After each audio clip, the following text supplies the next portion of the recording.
Willfield number one here, and today I'm gonna give you my recap and review of Star Trek Strange New Worlds, Season 1, Episode 6, entitled Lift Us Where Suffering Cannot Reach.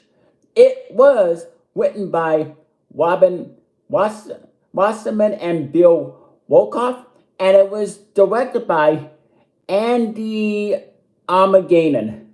And I thought it was a very good, enjoyable episode. 6 episodes in, and Star Trek Strange New Worlds is off to a tremendous start. As I said many times before, Star Trek Strange New Worlds is becoming my favorite Star Trek spin-off since The Next Generation and Deep Space Nine and Voyager and Enterprise.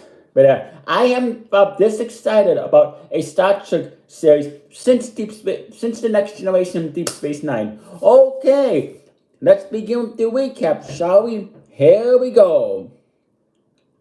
The Enterprise receives a distress call from a shuttlecraft under attack from a warship while returning to the planet Majorless. Uhura, working on a rotation with La'an Noonien Singh, uses Enterprise's phases to destroy the warship. The crew beams aboard the shuttlecraft personnel. A boy designated as the first servant, his father and physician, Elder Gamal, and Alora, president of Majorless, who is an old flame of Pike's. Alora enlists Pike to help find a traitor in the administration. Uhura and La'an Noonien Singh investigate the warship's wreck and discover its origins in a rebellious colony of Majorless and Gamal's involvement in a rebel plot. Gamal attempts to fake his son's death to get him to safety, but the servant decides to beam down to Majorless anyway. Alora invites Pike to a ceremony. Pike sees the corpse of the previous servant and realizes the servants are being sacrificed. He attempts to intervene, but is subdued by a god, and the first servant is connected to a machine.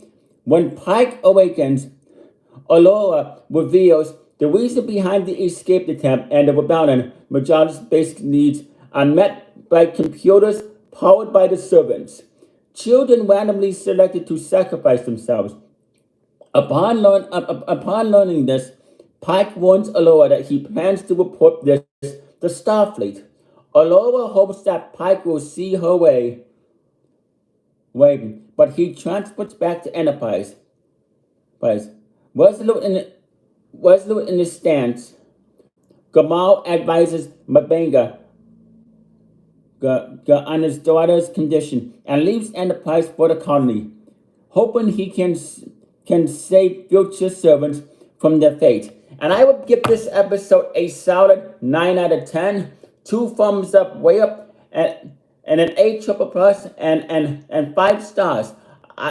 This was even though I didn't like the people on Majorless because I didn't like how they were forcing children to sacrifice themselves. It was still a good episode, and you saw a different side of Captain Christopher Pike. You can tell that Pike did not like the rules on the planet Majorless, and he truly does care for the servant who had to sacrifice himself. I mean, this is what I like, and I said many times, but Anson Mount is doing a great job playing Captain Christopher Pike. I mean, he is one of my favorite Starfleet captains, along with Captain James T. Kirk, Captain Jean-Luc Picard, Captain Benjamin Sisko, who I think is the best Starfleet captain since Picard and Kirk, Captain Jamie, and Captain Jonathan Archer. Like I said, Star Trek, I've said this many times before, Star Trek Strange New Worlds does a very good job of the character development with the alien races and explain, and especially the planets, and explain what the planet means and stuff. And the sacrifices that they have to make. There's 4 episodes left of Star Trek Strange New Worlds. That's right, 4 episodes left. Then and like 4 episodic episodes left. Next week's episode is going to be called the Serene Squall. So that seems like it might be a good, and it's going to be directed by Sydney Freeland. So that seems like it's going to be a good episode. But yeah, like I said, this is a really good, enjoyable episode. I liked it. It made me feel bad for the kid that had to sacrifice himself. And the acting in Star Trek Strange New Worlds is really, really good and enjoyable.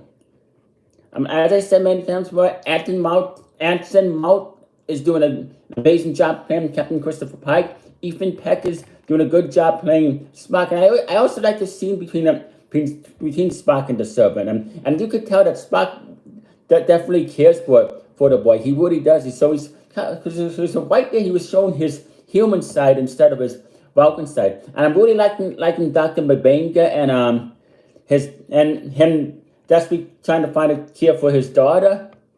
I like that scene. I like the scene between Dr. M'Benga and I like the scene. I like how I like the scene between Dr. M'Benga and Gamal. I thought that was a really good scene. I like how as I said earlier, I like how Captain Christopher Pike was disgusted in the lore and the sacrifice she made for her son, because as I said, Captain Christopher Pike. I mean, we are really learning more about Captain Christopher Pike, like more about the crew. Anyway, comment down below in the comment section. Tell me what you thought about this episode. So, and what are you looking for in the form of main episodic episodes? Anyway, you stay classy, live long and prosper, and peace out. And I will be back here Tuesday night to do my recap and review of the season 4 finale of Minds MC. And I'll be back on next Friday to do my recap and review of Star Trek Strange New Worlds season 1, episode 7, entitled The CNA Squall. And anyway, you all have a good day and peace out.